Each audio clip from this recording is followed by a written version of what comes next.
Week 2, the week we find out if you actually drafted a contender or just built an expensive group chat for memes. Welcome to Club Fantasy FFL. This is Start, Sit, Different Day.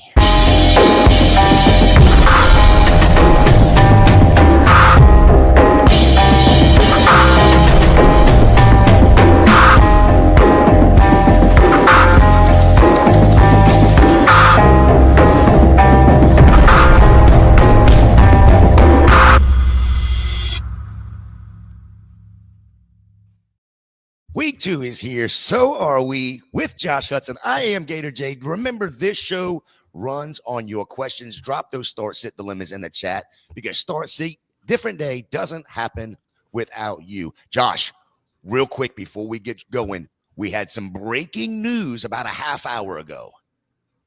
Quinshon Judkins is set to make his debut tomorrow versus the Ravens. Quick thoughts. The Browns need him badly, actually. Against the Bengals last week, they averaged pretty shitty 2.0 yards per carry.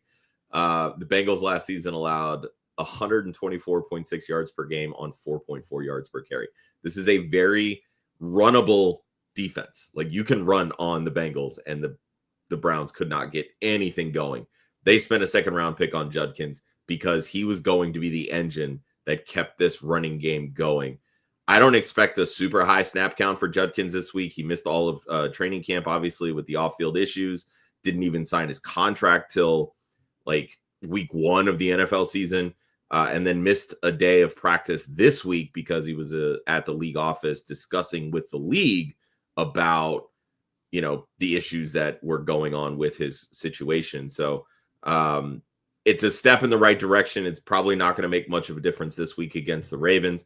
I'm all in on Dylan Sampson this week, just from, Flacco revenge game, passing, blah, blah, blah, all this kind of stuff. So that's where I would lean if I'm starting a Browns running back. But getting Judkins on the field is a positive start.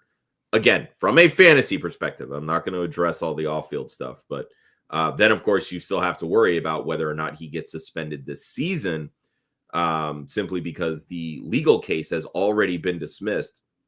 And we've seen with previous situations like Rashee Rice, Jordan Addison, when those cases got dismissed finally and the legal side of it was done, that's when the league decided to step in and offer those suspensions. That's why those dragged on. With Judkins' case, it's already been dismissed, so they can make this decision on their side a lot sooner rather than later. Yeah, I'm not going to address the off-field stuff, but I do want to address Dylan Sampson. I think this week is still playable. You got to look at what he, like you said, he kind of shitty, but it was an abysmal run effort for the whole Browns team. But he made his hay 8 for 8 in the passing game. That's pretty huge for rookie. Again, he only had 43% snap share. I do want to hit a couple of these real quick. Is Sampson for you? Is he still a good stash or to have or no? Yeah, 100% he's a good stash because Judkins isn't a prominent pass catcher by any means. Like, they're going to use a tandem backfield, and that was always going to be the case. You're not going to spend 2 picks within the first 4 rounds of the NFL draft on running backs and then say, you know what, we're going to give one guy 75% of the touches. That's not how you do roster management in the NFL. So Sampson is still going to have a role in this offense. Even once Judkins gets up to full speed, Sampson's going to be that likely passing down guy. And we saw it even this past week. Jerome Ford handled most of the early down work. Sampson then came in on the passing downs, and I don't foresee that really changing once Judkins takes the Ford's placeholder job right now. Right. And Joe says he's so glad he didn't jump in on the Sampson hype. I kind of did. I traded a second for 27 second, I believe it was, and picked him up in one league. Did you happen to get any Sampson with all this hype going on with him, not knowing the Judkins thing until this morning? I let me see. In redraft, I think I might have one share. I think in Dynasty, I spent a couple of draft picks on him. I think I got him in like the early 3rd, late 2nd in 1 or 2. That's kind of the extent of my Sampson exposure. Honestly, I've kind of been staying away from the Browns running game, truthfully, because as we saw last week, it's pretty abysmal. They've lost a lot on the interior of their offensive line, and that's ultimately where you're getting a push in the running game. And Judkins is kind of a plotter. Like, he's got some speed, but he's not like a, hit the outside of the tackles and then go kind of running back. So you need solid blocking on the interior. And I think the Browns are going to be hard pressed to find that most of the season. All right, before we get too far into the show, we got a couple things we got to get to. One more on Sampson here. Flex position, 1 PPR, Waddle, Shaheed, or Sampson? For me this week, I'm going to go Sampson over those two. I do think the Dolphins bounce back. Fun fact, Tua Tagovailoa has never lost to the New England Patriots. So that right there is cause for, hey, maybe this offense bounces back. We know all the off-field stuff that Tyreek Hill's going through right now with the, alleged domestic violence of his ex-wife. I don't trust the Saints offense enough right now. I know Shaheed was able to get open for a deep pass last week, but I just don't see how Spencer Rattler throwing the ball 46 times is going to be effective for that offense. So give me Sampson in what I think will be another pass-happy game for the Browns against a very high-powered Baltimore offense. Well, Josh, before we can get any further, we have to do this. Because if you throw us a super chat, you run right to the front of the line. Make sure you're dropping those start-sit questions. Caesar, thank you. And then, not to be outdone, need help. Start 2. Pearsall, Devontae Smith, Cooper Kupp, Tony Pollard. I do like Smith for a bounce back this week. Pearsall right now is the only healthy wide receiver in that San Francisco room. So for me, it really depends on if you trust Mac Jones coming in and starting for Brock Purdy this week. I am fine, especially given the matchup against the Saints. So I would lean Smith and Pollard here. Now, settings also matter. If this is a PPR league, I'm going to lean more towards the wide receivers. I do think Tony Pollard has a decent day. So if that's the case, if this is a standard league or a half PPR, I would probably swap out Pollard for Devonta Smith. Yeah, I don't think I can sit Devontae Smith this week. Mainly because, you look at last week, it was kind of a dud week for him. Caught all 3 of his passes, but was only 16 yards. But the Chiefs gave up a league-high 41.5 fantasy points to wide receivers last week alone. They got absolutely torched by the Chargers. I don't expect Devontae Smith or A.J. Brown to throw the dud that they threw last week. Just to add. Well, and keep in mind, too, like the Cowboys played to their strengths, right? Like they have a very high-priced tandem at corner, and they said, we're going to take out the wide receivers. They played a lot of zone coverage, which they don't typically do against the Eagles. And they said, we're going to leave the middle of the field wide open. So that left room for Saquon Barkley and Dallas Goedert to do the things that they did. And obviously Jalen Hurts with his rushing ability.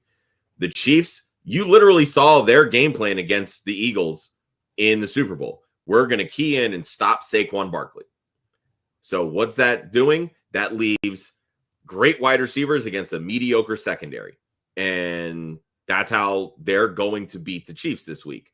They don't have the offensive arsenal right now to compete with a in-progress Eagles secondary. They have Quinshon Judkins, Quinyon Mitchell. They have Cooper DeJean. DeJean, for as great as he is, will give up yards. He just doesn't give up a lot of yak. Mitchell's going to shut everybody down. But their safeties are where there's a lot of room for growth. But they don't have that true deep threat if Xavier Worthy doesn't play. So they don't really have anybody that can challenge their secondary. So they're going to have to do what they can to get Travis Kelce and that running game going. That's why I like Pacheco this week against Philly.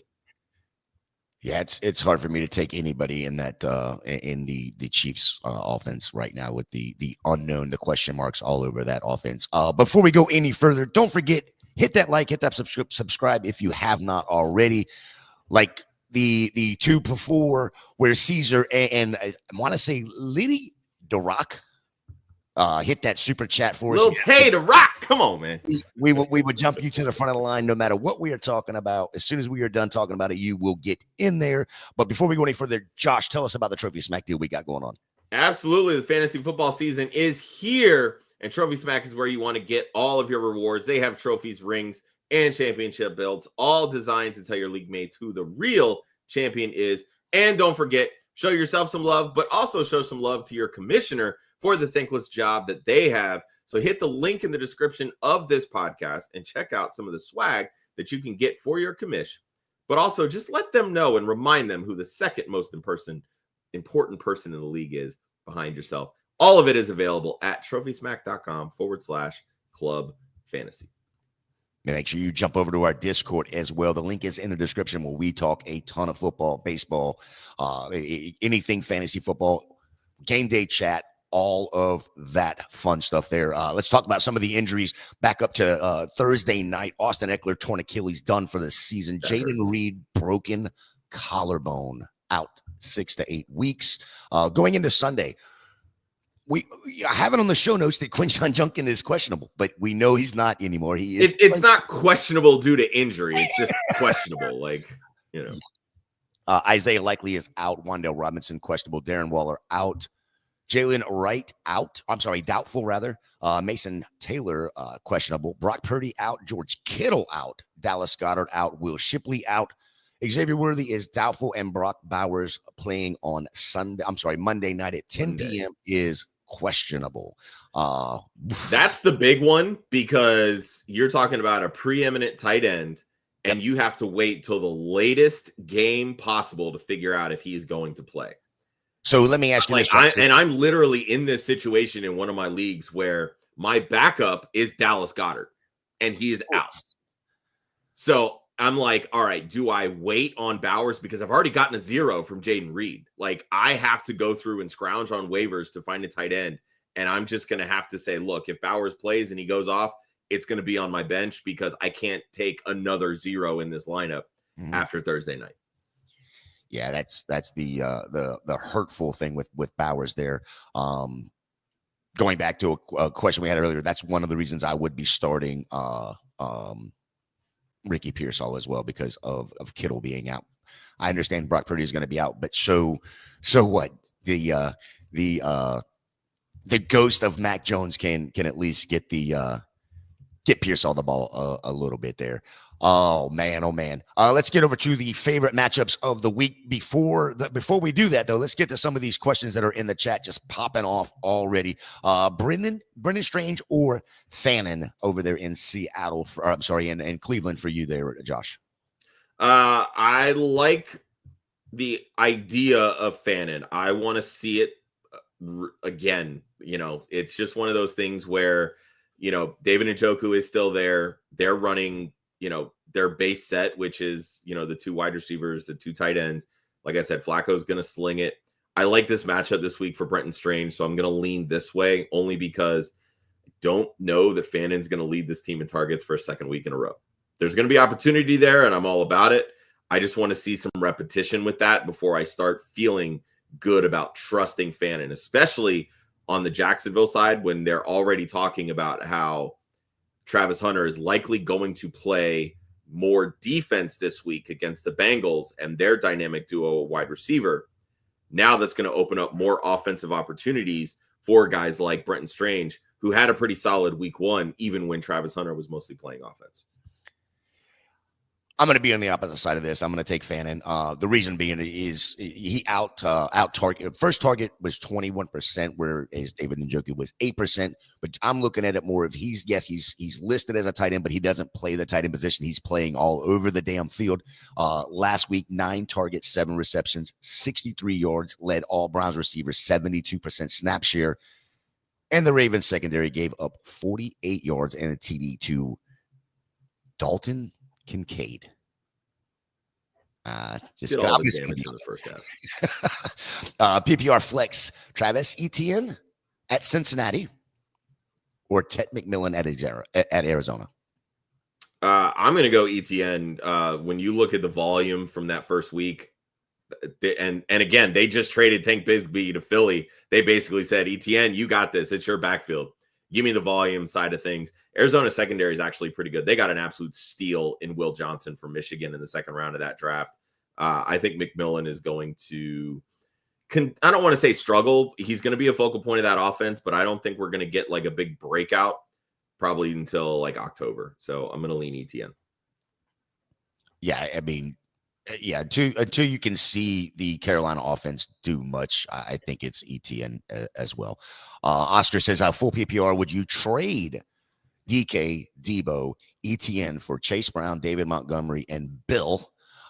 He has Gibbs, JT, Henderson, JSN, Higgins, Keenan Allen, and Pickens. Let's see, DK, Debo, ETN. Wow, that's a lot of okay. I mean, the best running back here is Chase Brown, so you're getting that side of it. Problem is, I like the total package of DK, Debo, and ETN so much better.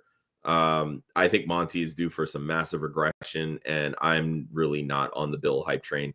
I think his value is absolutely skyrocketing simply because of the Austin Eckler injury. But even before that, like, he's non-existent on passing downs.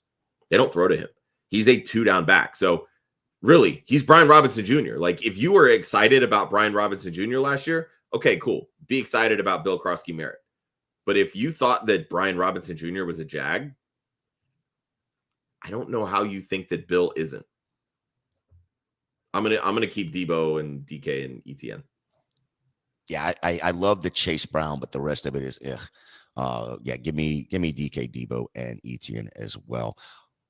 Flex spot, Michael Mayer, assuming that Brock Bowers isn't going to be there. Shaheed or Boutte?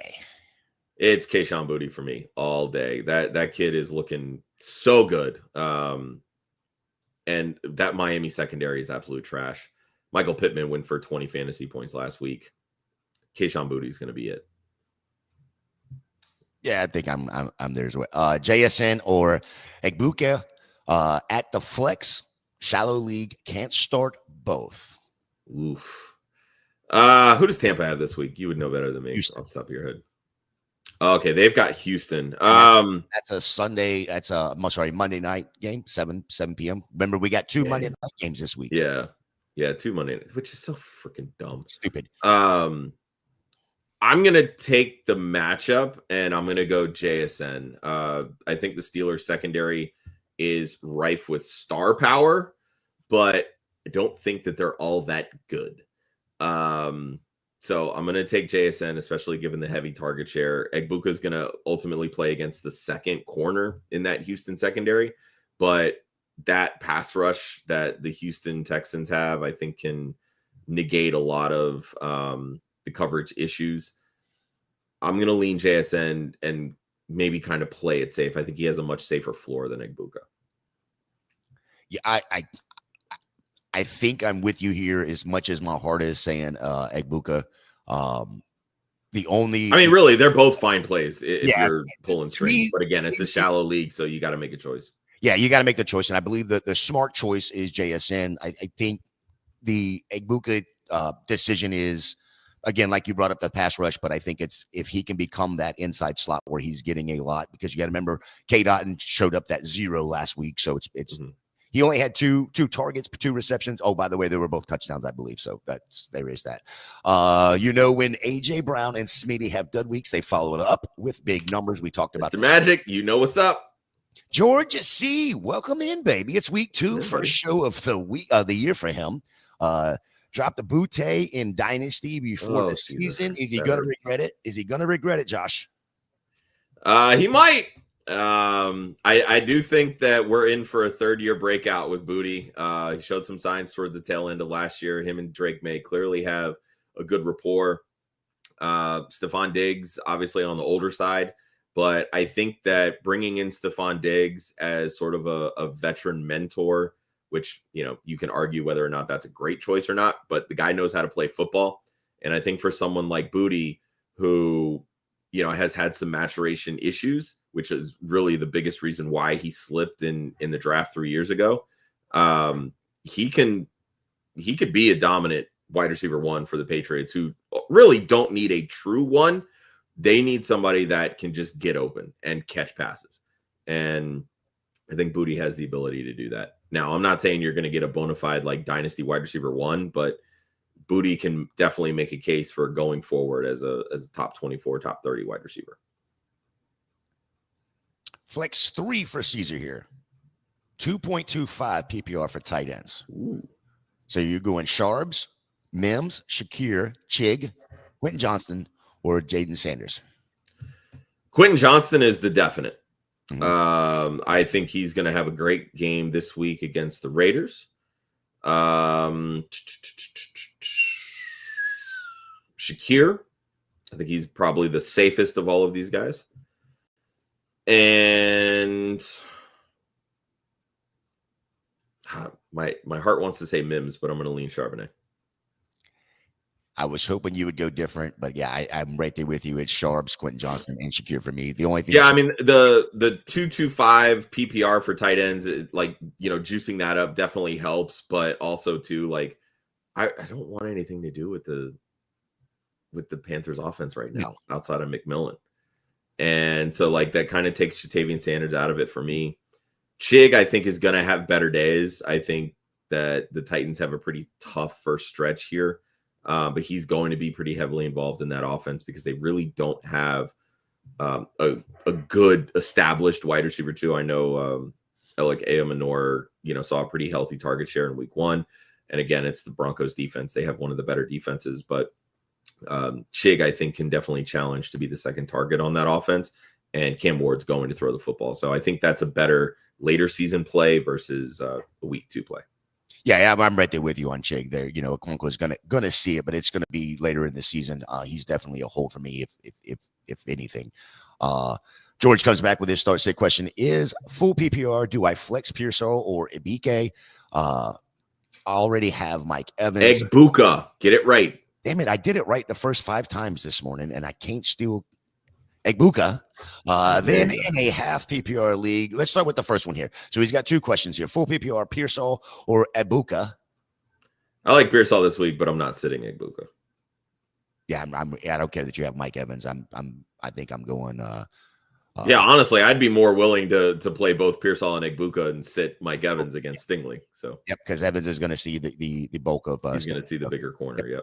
And then in a half PPR league, would you rather flex Javonte or Etienne? I think Etienne is so much more explosive than Javonte. I do think Javonte gets in the end zone this week, but give me Etienne. Man, I so bad want to say Javonte, but I think you got to ride the Etienne train, right? Yeah. Tron Force, Jaden Daniels had an MRI on his knees. On his knee, I was thinking about picking up a quarterback. What would I have to drop? Either Goddard or Garendo. He has CMC. You drop Garendo, and it's not close. Yeah. Which one would you pick up? Geno, Trevor, or A-Rod? For this week, give me Rodgers. There you go. We'll talk more about that here shortly. Zay, Warren, Rome, or Swift? Half PPR for the flex.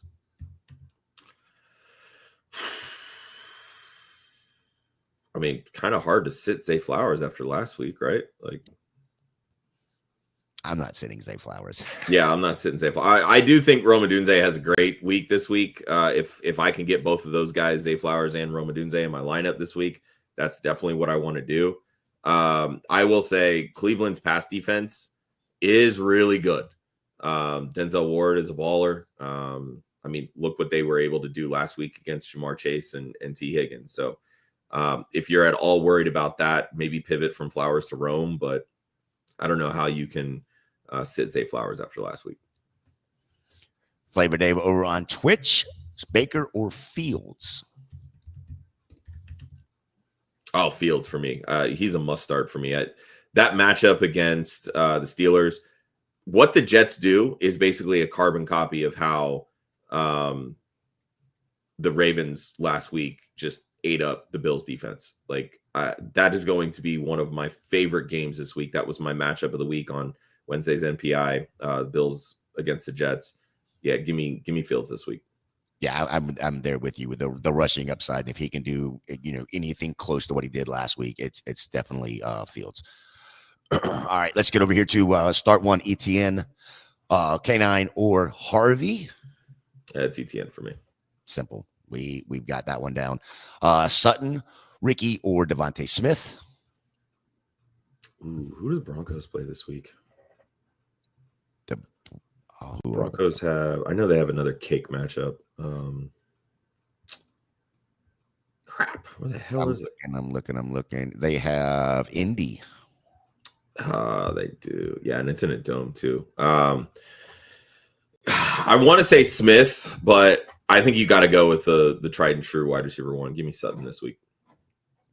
Yeah, agree. Millie Mills jumping in. Where were you last week, bud? I know he was around. Flex one, Adams, Swift, or Charbonnet. Oh, I'm not sitting Devontae Adams. Yeah, I think this week you're sitting Swift, no matter pretty much in all formats. That's a woof. I didn't care for very much of his. We talked about this one earlier. We're kind of split on this. We're split on this one. Go back and watch the very beginning. We did hit that one. I have Strange. Gator has Fannin. Yep. Javante or Dunze? I'm still starting Dunze. All right. Last one, and then we'll get into some of the other parts of the show here. Picked up the Packers and Rams defense in Dynasty last few weeks. Am I safe to drop the Bills? If you have the Packers defense, I don't think you need another defense right now. They're absolutely rolling. I love the Rams defense this season as well. Yeah, you can drop the Bills. You can drop no doubt. That's very, very simple. All right, Josh, let's get into the favorite matchup. Our favorite plays of the week here. Who we starting with? I'm going to start with DK Metcalf. I'm all in on revenge games this week. There's a whole slate of revenge games, and they're just juicy. Metcalf led the Steelers in week 1 in targets, receiving yards, and had the team's longest reception. They go against the Seattle Seahawks, who are likely to not have 2 members of their starting secondary, rookie safety Nick Emanwari and starting corner Devin Witherspoon, as both are listed as doubtful. This is only going to make DK Metcalf's job easier. The same way that Aaron Rodgers got hyped and balled out against his old team last week, you can expect King Petty to pass along all of that to his number 1 target in DK Metcalf. I think you're looking at a top 12 finish for Metcalf this week. And I'll be honest, I even put a wager down on a 2-touchdown special for DK Metcalf this week. I think he absolutely balls out. Okay, Ryan Weiss, how you doing? Lord. Man, I'm a little worried. Look, Rodgers went for 4 against his old team, so I'm just saying.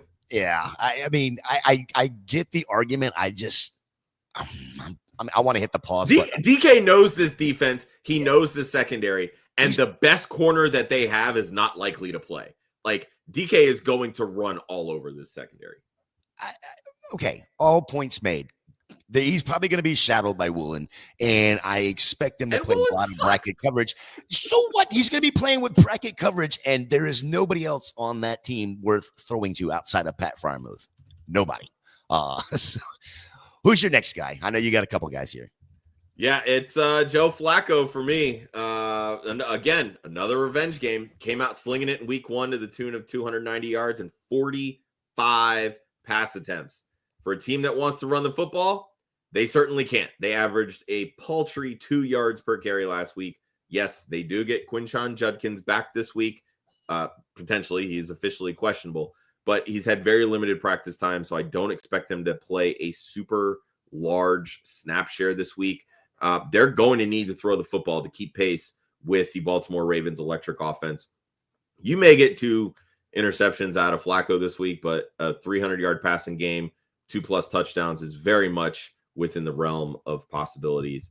And he should be on your streaming radar if you need a quarterback, or if you're in a super flex or 2 quarterback league, he's very much in that second quarterback starting range. 40 years old and is throwing the ball at the same rate of his age. 40 some odd times last week. Insane. All right, one more, Josh. My last one really here, Jakobi Meyers, over his last 14 games, almost the full season, he's seen 131 targets. He's averaging 9.36 targets per game. Star tight end Brock Bowers missed practice on Friday. That's a big deal considering they play on Monday night. So there's a solid chance that Brock Bowers misses this game, or if he does end up playing, it's very limited. He saw 10 targets, Jakobi Meyers did, in the week 1 game. the Chargers just allowed 16 targets and 10 catches to Hollywood Brown in week 1. Next closest Chiefs wide receiver had 4 targets. They will give up targets to a number 1 wide receiver. And while they shut down the KC running game, that doesn't leave you much confidence when you're talking about Ashton Genty going against the Chargers run defense. So if Genty struggles early, you could be looking at a very heavy dose of Jakobi Meyers targets. That should put him as a top 24 play this week. Yeah, we talked about this on Monday, I believe. Jakobi Meyers is just, asking for the trade, not getting traded, and he's going to ball out. Really, really like that. Cap throws this into the chat here. He says, Myers is good. We're hearing Cheetah for Meyer in Miami. I did see a thing this morning that Miami hadn't received any offers, and they weren't actively shopping him now. What do you think if this trade?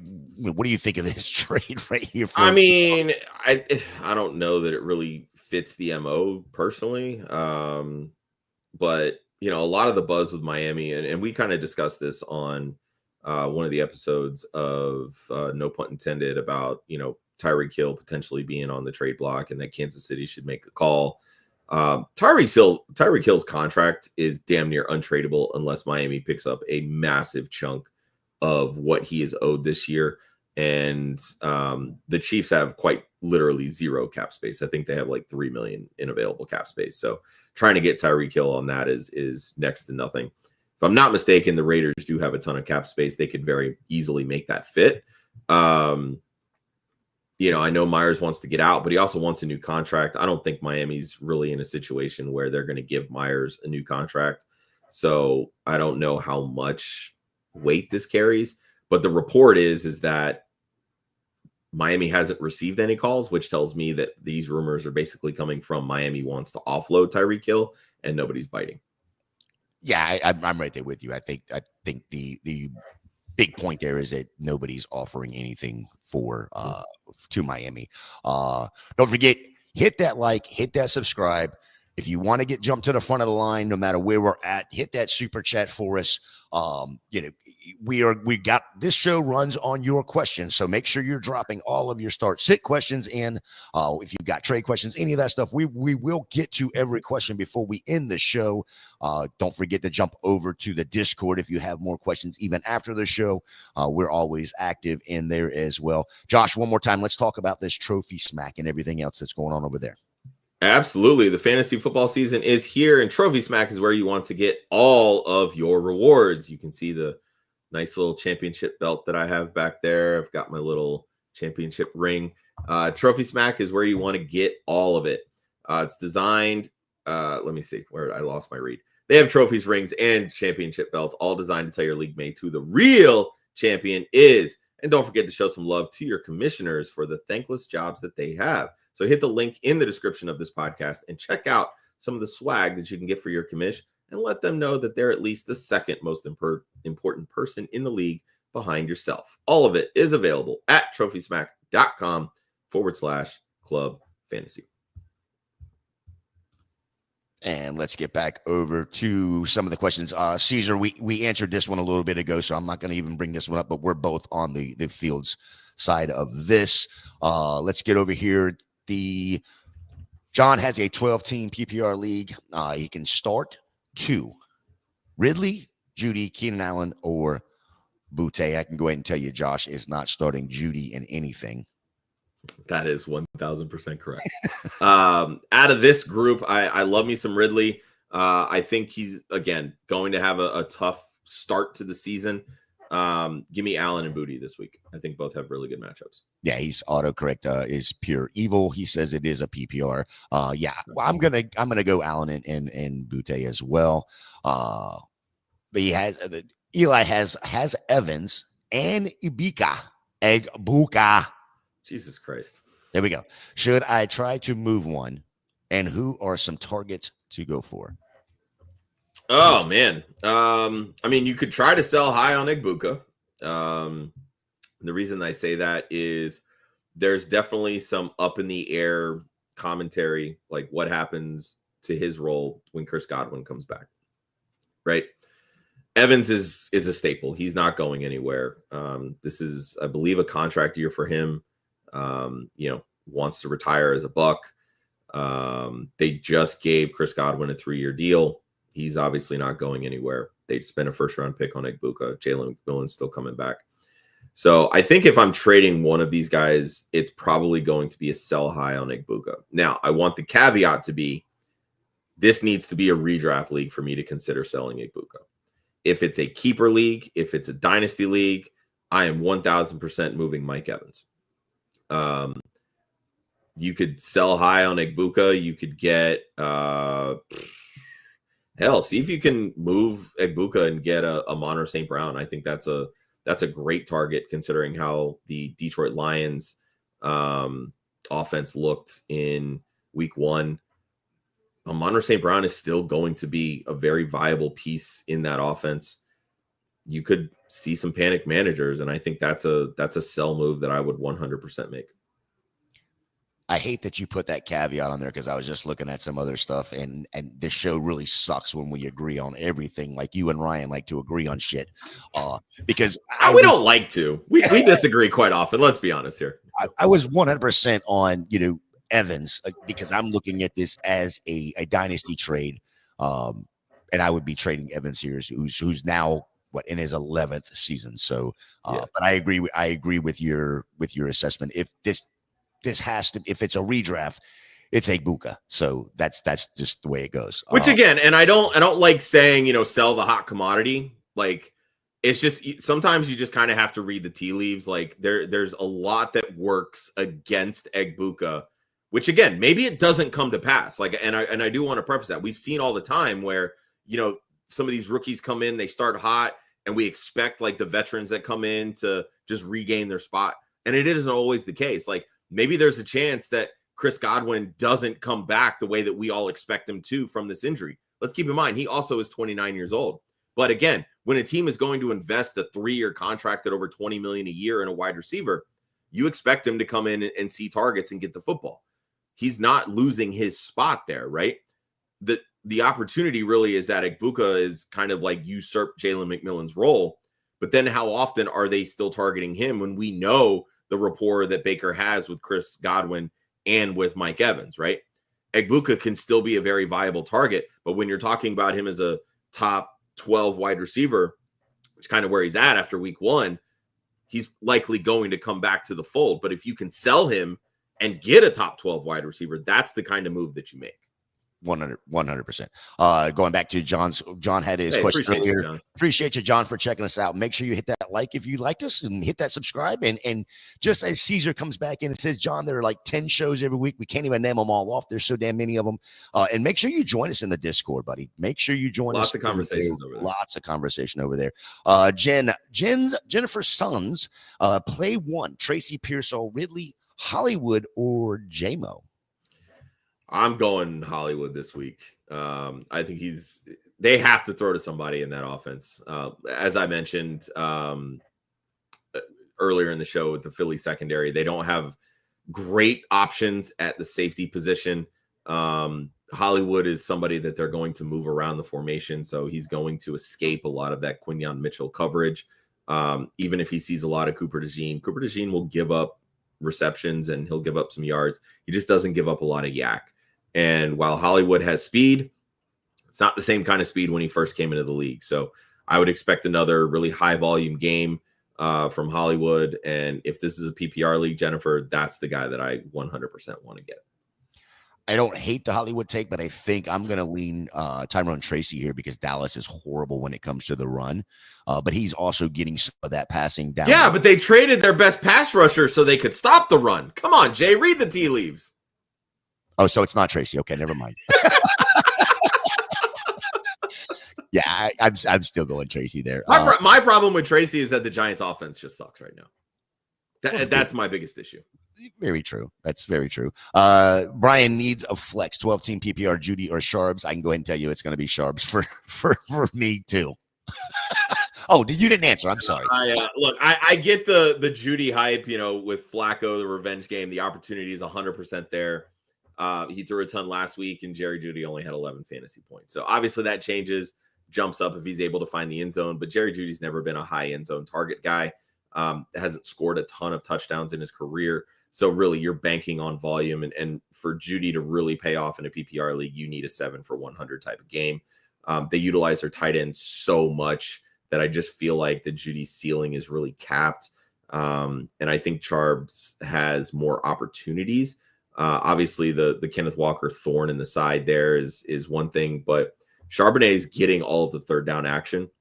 And I think this is going to be a game where Charbonnet is going to be used quite a bit in the passing game. I like it. I like it. We got an IDP question. I'm not a huge IDP guy. This would be more of a Joe question for as far as I'm concerned. But Dynasty, Abdul Carter was dropped. Would you drop Daniel Hunter for him? He can only start one defensive lineman. All right, FBTP, I'm going to preface this that I'm not a big IDP guy. My co-host on No Pun Intended, our Wednesday flagship show, Joe Zolo, is a huge IDP guy. He has sworn by Danielle Hunter for years. While Carter, I think, is going to be great, Joe has been on the Brian Burns side of the IDP train, just as somebody that's likely going to benefit from all of the additional coverage that Abdul Carter, seeing as how he was the third overall pick, is likely to see. We saw that come to fruition. Burns had 2 sacks in week 1. I can probably speak for Joe here, and he would keep Danielle Hunter, but Abdul Carter is definitely a target. I don't know what your bench looks like, who might be an option to drop, or even what your IDP settings are. And that's something that I've realized with IDP leagues is that there's so much in the realm of, how many starts positions. Like, do you start one linebacker, one defense? Is it like a true, full IDP? There's so many caveats, I think, that go into IDP that it's really difficult to just give IDP advice in a vacuum. Yeah, I 100% agree. I'm not the huge IDP guy. I was just looking on the sleeper, and I was trying to figure out how. I don't trust sleepers rankings. I would look at not looking at rankings. I was looking at how they have them classified, because he brought up that he can only have one defensive lineman, and unfortunately, both of them have dual designation where the defensive lineman and linebacker. So that. But again, these aren't guys that you want to play in the linebacker spot because they're not racking up tackles. Only in bye weeks is what I was getting at. Yeah. So, but even then, you need to be in a league that, it's like 6+ points for a sack, right? Like, that's how the defensive linemen truly make an impact in IDP leagues. Right on. Ender says, well, which 2 should he play out of these 4? Pearsall, Etienne, Hubbard, or Hollywood? Probably Etienne and Hollywood for me. Give me the volume, guys. I do think Pearsall is going to have a pretty solid week. But again, with how they distribute passes and, targets and stuff in that San Francisco offense, you're not going to see like even a 9+ target game for someone like Pearsall. It's probably going to be more along the lines of like 6-7 targets. Hopefully he catches like 4 of them. There's going to be some downfield targets, and you just pray for him to get in the end zone. So give me the volume in Hollywood and ETN here. Yeah, I guess I'm gonna follow up with you there, Sebastian. Would you offer Egbuka for Henderson? I'm deep at wide receiver and shallow at running back, or should I shoot higher than Henderson? I think you can definitely shoot higher than Henderson. Again, I'm going to preface that I'm assuming this is a redraft league. There's opportunity here. Maybe you can package Egbuka with like a lesser running back and maybe shoot for Jahmyr Gibbs, right? Somebody might be panicked after he only had 20 some odd rushing yards in week 1. It never hurts to shoot higher. I love Henderson. I love his potential. He only had 11 fantasy points this week, and he's going to be splitting touches with Ramondre Stevenson all season long. Like, that is going to be a thing, and people just don't want to realize it because they're so hyped for Henderson. And that's coming from somebody that is very hyped on Henderson. But Joe Zolo, our host on NPI, is a big Patriots fan. He will tell you Stevenson will be heavily involved in this offense. Our sister site, Women of Fantasy Football, we have a Patriots podcast hosted by Claire Cooper. She tells people Stevenson's going to have a role in this offense. So I think you can definitely shoot higher than Henderson if you are willing to move Egbuka. But yeah, I would definitely try to shoot a little bit higher. But again, I don't think that's a bad trade by any means. I do love Henderson. I love the potential. And being shallow at running back, that's an every league thing. Like there's never enough running backs to go around, and there's always plenty of wide receivers. So I always tell people it's a lot easier to replace a wide receiver via waivers than it is a running back. So in a vacuum, yeah, I think that's a perfectly fine trade, but I think you're getting the shorter end of the stick because I do think Igbuka has more value than Henderson. This is JJ McCarthy or Caleb this week. I do like Caleb because I think the Detroit defense is very overrated. And Caleb has a lot of rushing upside, just like JJ McCarthy does. Yeah, Vikings get the Falcons. That's going to be a fun game, honestly. Like it's in Minnesota, the rematch of the 2024 national championship. Yeah, I'm still going to go Caleb. This is a hard because I do think they're pretty even this week. But again, like the things that I look at when it comes to quarterbacks, what kind of rushing upside do they have? Caleb scrambled quite a bit. JJ McCarthy, both of these guys had rushing touchdowns in week 1, right? Not saying that that's going to repeat, but you have a solid rushing floor with both of these guys. And for me, it just boils down to which one has the better opportunity to throw 300 yards. And to me, that's Caleb.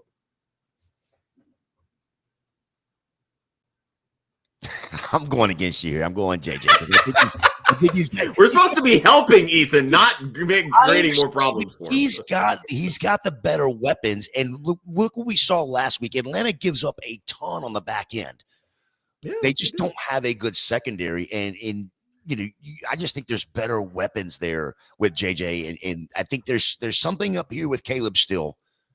And even Ben Johnson, questioning on whether Caleb can do it. I just cannot force myself to put Caleb in that position. Sorry, Ethan. 305 cubes. JT Sharps Brees in a PPR. Oh God, I love me some Brees Hall this week. Yes. But these are champagne problems. I would rate them Brees, JT, and Charbonnet. Yeah, Indy has Denver. That's the problem there, is that defense is pretty damn stout. So I think I'm leaning. Buffalo did give up a lot on the ground last week, so I'm leaning Brees here as well. Jennifer, you are more than welcome. Anytime you have questions or anything like that, bring them. Brian, you as well. Adam says Tracy Hunter, JSN Marv needs 2 for flex. Let's see. Definitely JSN. I'm shying away from Travis Hunter this week. So I think by default, I'm going to go Marvin Harrison paired with JSN. I don't love Harrison's matchup this week. JC Horn is a really good corner and contributed a lot to why Brian Thomas Jr. didn't do so hot last week. But I think you just, at this point, start your studs. Like, don't get too cute here. Yeah, this is, I think, exactly what you just said there. I think this is don't get cute. It's JSN and Marvin Harrison Jr. for me as well. Millie said, as a matter of fact, he's flexing Buka this week. He thinks makes a couple plays versus Lassiter this week as well. I think that's going to be a good matchup. Here's what I will tell you. It's a Sunday game. It's a Monday night game. Be careful. And it's in Houston. And it's in Houston. So Sprock 498. Start 1 now PPR. So standard. Waddle, Fannin, or Pop Douglas. Well, at this point, it's who's going to score the touchdown, right? If I'm not mistaken, Douglas scored a touchdown last week. I think. Did he? I believe so. I could be wrong. Oh, goodness. You want yards. You want the touchdown potential. I think out of this group, I'm probably going to take Fannin. I do like the matchup with Waddle. It's just really difficult to trust Waddle.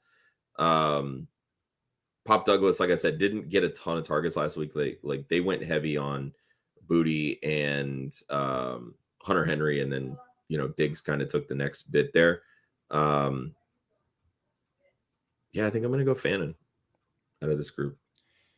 Yeah, I'm with you on this one as well, Waddle. There's nobody you can trust outside of Chan on the Miami offense. And yes, Pop Douglas did score last week, and I know it doesn't matter. He's 7 targets, -2 yards with a touchdown. So that's just wild.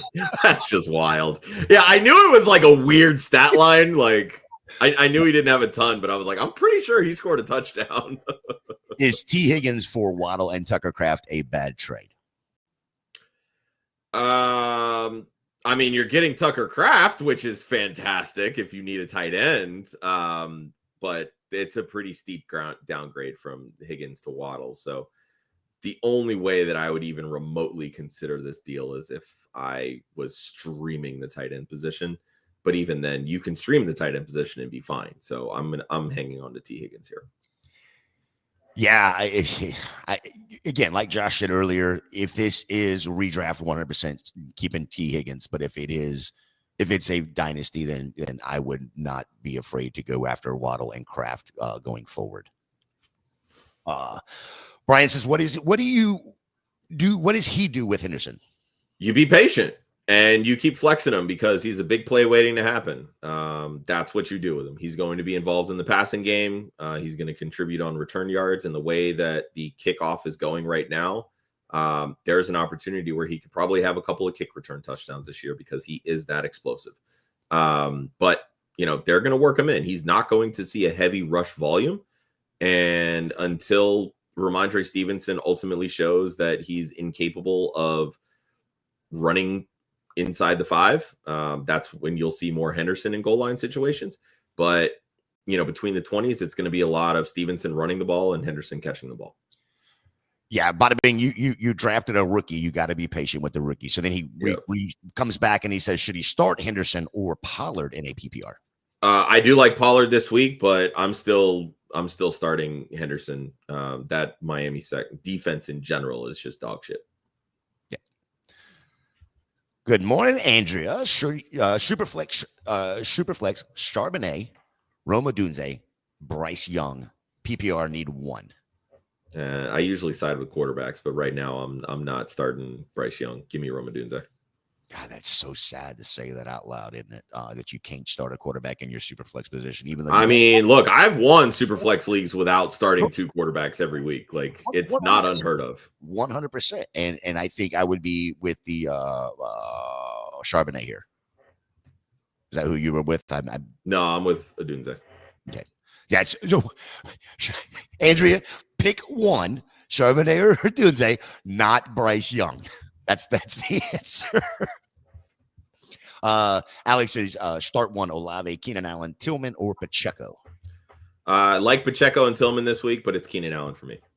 It is Keenan Allen. The fountain of youth has found him. Ender says, should I start at quarterback? All of these guys are available. Who should I start at quarterback? All of these guys are available. Nix, Fields, Stroud, Goff, McCarthy, Trevor Lawrence. Fields. Not even close. Yeah, 100% Fields.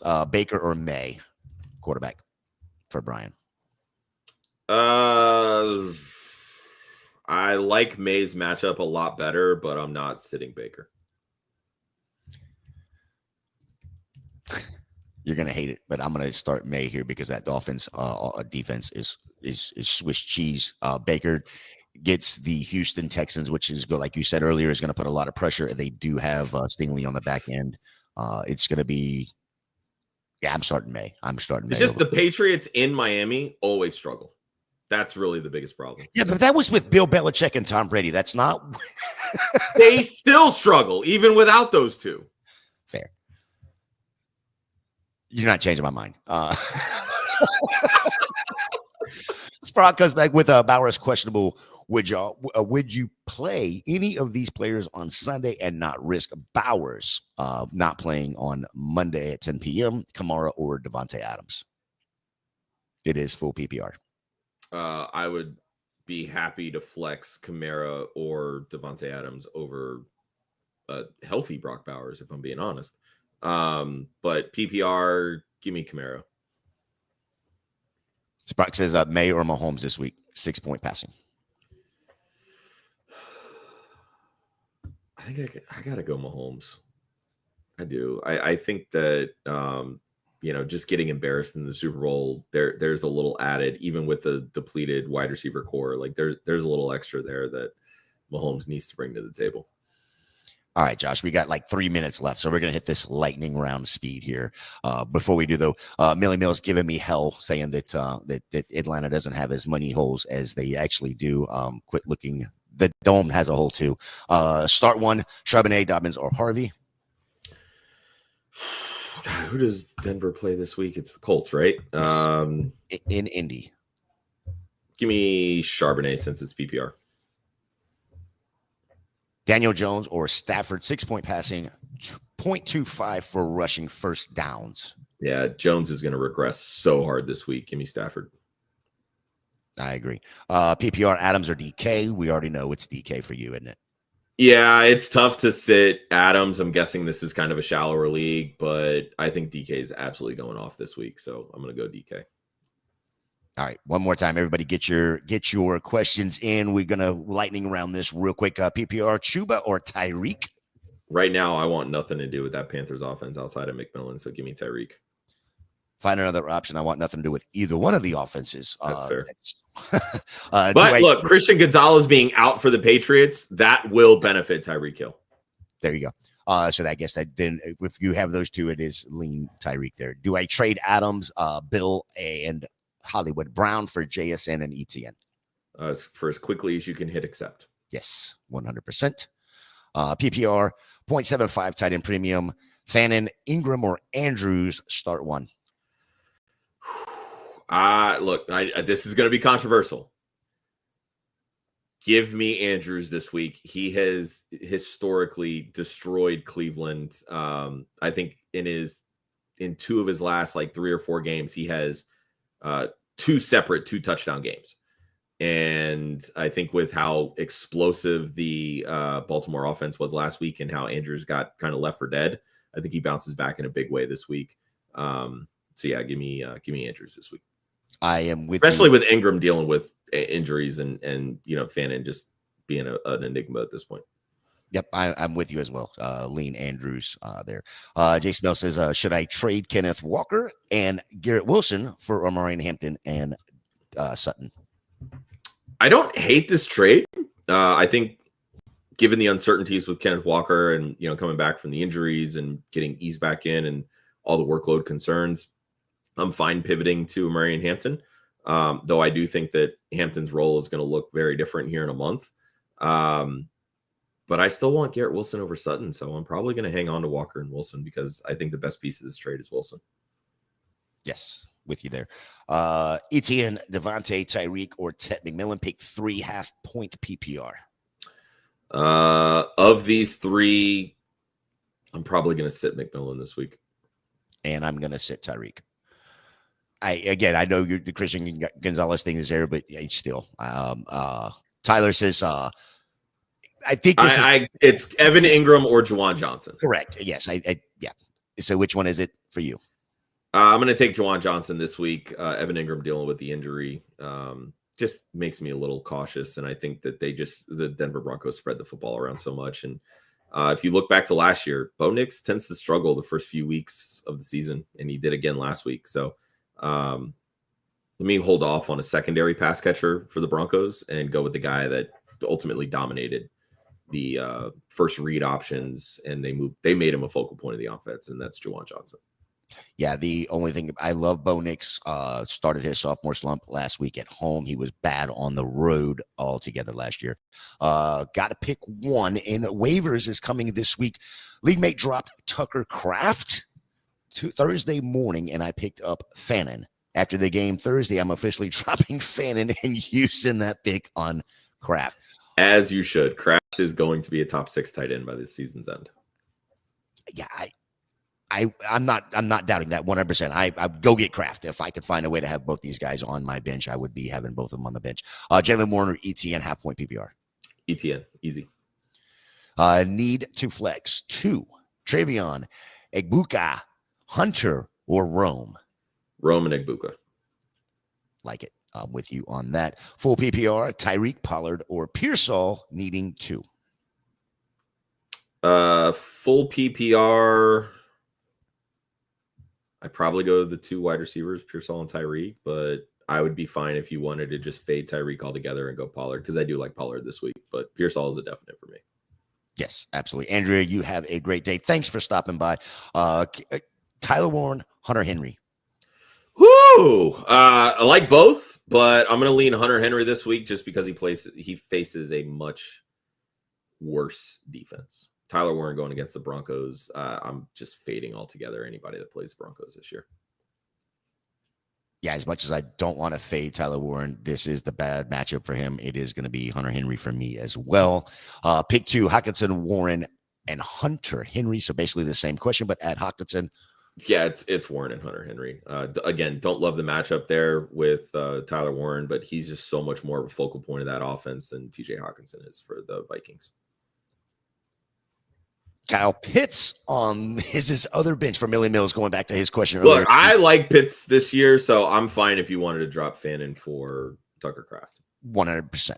Devontae Adams, Ricky Pearsall, Mbike, pick 2. Egbuka, pick Good 2. Lord. Adams and Egbuka. Listen, I'm just trying to talk too fast. With you on that. Look, he's a wide receiver on your favorite team, and you can't fucking pronounce his name right. EE. There you go. EE, perfect. Shorten it. Full PPR, 6-point passing, Dak or May. Dak's going off this week. Yes, it is. That Giants secondary is trash. 100%. I mean, he didn't play bad against Philly last week. Just some drop balls. Philly's got a great secondary as a whole. So Rams defense versus Tennessee or Arizona versus Carolina. Which defense you taking? Give me the better defense, which is the Rams. And they're playing a rookie quarterback. So that's an easy one. Rams defense. Skipped over Alec here. I'm sorry about that. Sampson or Pacheco? Depends on the format. If it's standard, if it's standard or half, give me Pacheco. If it's full PPR, it's Sampson. I was wondering where she was at. I've been saying it right so many times today. I mess it up, twice? And of course, she's popped in. So thank you. Joe Burrow, Justin Fields. Burrow's cost him in week 1. Look, you're not sitting Burrow. I mean, that's tough. I do love Fields' matchup this week, and I think Fields is a top 5 quarterback. Problem is Burrow's like a top 4 quarterback, so it's really kind of difficult to sit him. Yeah, I don't know. You listen. Cincinnati's playing Jacksonville. Yeah, you're not. You're not sitting Burrow. Stop it. That's not. I mean, really, at the end of the day, if you feel like you can rely on Fields all season long, trade Burrow, get a haul. Like that's what I would do. Yeah. ETN or Hampton at flex non-PPR. It's ETN. I'm not riding Hampton just yet. They're going to slowly work Harris into that tandem there. It's ETN. Quincy says 6-point passing need 2 wide receivers, 2 running backs, 2 flex. Here's his options: CMC, Chase Brown, Chan, Travion Henderson, Harvey, Sutton, EE. Cop out. Wilson, Pearsall, and Diggs. So he needs 4 of those. I'm sorry, 6. He needs 6, really. All right. So let's start with the running backs. For me, you're starting CMC. That's a no-brainer. You're starting Achane. That's a no-brainer for me. One of those flexes is 1,000% going to be Chase Brown. 2 wide receivers. Give me Wilson and Egbuka. Those would be my 2 guys. And then for the third flex, I'm going to go Sutton over Henderson. So CMC, Chase Brown, Achane, Sutton, Egbuka, Garrett Wilson. Yes, 100% with you on that. Cam says, where'd he go? Full PPR, start 1 and drop 1. Harrison Jr., Pearsall, Judy, Olave, Keon Coleman, Worthy, and then he comes back and he says, add Debo to that list as well. So start one and drop one, Josh. Whew. All right. Well, drop one. I mean, if your league has an IR spot, you should be able to just put Worthy there. But I know he's technically listed as doubtful, so maybe you're not able to until he's officially ruled out. But of that group, oh Jesus, that's tough. I mean, look, if I'm dropping one, it's Judy. Quite frankly, starting one. I'm down on Harrison Jr. this week, but I'm not sitting him. But if you don't feel comfortable with the matchup, I'm probably going Pearsall. I mean, they mentioned that they are. No, that was a different question. Sorry. Yeah, that's where I'd go. And I don't know that you can drop Debo. He's already played this week, so. Yeah, I think I'm with you. As much as I like Judy, I think that's the drop. And Pearsall is the start for me. David Njoku or Dalton Kincaid? I think you got to go Kincaid just until they figure out this tandem of Njoku and Fannin and, you know, how the targets are going to be distributed week to week. Kincaid was really involved, saw a ton of targets and caught a touchdown last week. And it's a good matchup against the Jets. So give me Kincaid. Zay Flowers or Mayer? Or Meyer, Myers. I love Jakobi Meyers this week. Flowers does have a tough matchup, but I think it's really difficult to sit the wide receiver one from last week. So I think I'm going to go Flowers. ETN or BTJ at flex? Non-PPR, I'm always siding with the running backs. So give me ETN. Puka Nacua or Chase? No, those are the starters. That was the question. Okay. Okay. Sorry about that. Zay Flowers, Ricky Pearsall? Flowers. Don't get cute. Like I said, I know it's a tough matchup for Flowers, but he's too heavily involved, and he's just so much better than Pearsall. Lean the talent. Devontae Adams or Henderson? I think this is pretty easy. It's Devontae Adams. Yeah, it's Adams. I love Henderson, and he's definitely going to have his days, but it's Adams until further notice. Need a RB2, Kenneth Walker, Sharps, RJ Harvey, or Judkins. I'm not starting Judkins. That not happening, not now. Yeah, definitely not starting Judkins. I'm going to lean Charbonnet until that situation gets worked out in Seattle. Because, look, I personally think Walker is a better talent, but they're not using him on passing downs, and that's where so much value lies in fantasy football. So it's Charbonnet. All right, two more, and then we're going to get out of here. One running back, two wide receivers, two flex, Pollard, Dobbins, Ollie Gordon, T. Higgins, Travis Hunter, Quentin Johnston, Darnell Mooney, Cedric Tillman, Jakobi Meyers, and Josh Downs are the choices here. One running back, two wide receiver, two flex. How you doing this, Josh? All right. My running back's going to be Pollard. Two wide receivers, I'm going Higgins, Johnston. My two flex, I'm going to go Tillman and Myers. And then last but not least, would you hold or drop Caleb Williams? Caleb Johnson. That's what I'm reading something else at the same time, and it's not Williams either. So, yeah, I guess it really just kind of depends on my league size. Like if it's a 12 or 14 team league, you're 100% holding on to Caleb. If it's an 8 team, I'm fine dropping him. I don't love dropping running backs, but he's got to work his way up the ladder, and that's really the situation that we're in right now. The team trusts Kenneth Gainwell on passing downs. We know how they feel about Jaylen Warren. By the end of the season, the tandem is going to be Caleb Johnson and Jaylen Warren. But until Caleb Johnson learns how to pass block and the pass protections and things like that, Kenny Gainwell is going to be heavily involved. So I personally would hold, but if I'm dealing with a ton of injuries, if it's a shallower league, sometimes you got to make tough choices. Speaking of Pittsburgh, Warren or Sampson at PPR? I like Warren, but it's Sampson for me at least for this week. Who are you dropping, Diggs or Harvey? Oof. Probably Diggs, just simply because I can always find a wide receiver on waivers. I agree as well. We're going to get the hell out of here. We're over the hour limit, Josh. I've got to go to the restroom. We have college football has already started. But don't forget, if you have more questions, jump over into the Discord. We would be more than happy to answer those over there. Our next show, we take Sundays off, which is freaking awesome that Josh allows us to do that. So our next show is going to be Monday. Monday's anxiety. Don't forget to check out Trophy Smack using promo code WOFF over there. Thanks for hanging out with us. Josh, you got any last bit to say for the people? Yeah, it's trophysmack.com/club fantasy. The affiliation changed. It's not wrong. Oh, let's see. All right. So very, very fair. Josh, let's get the hell out of here. Good luck to everybody. Again, don't forget, you have questions, jump over into the Discord. We'll be more than happy to answer them there. Until Monday, y'all enjoy.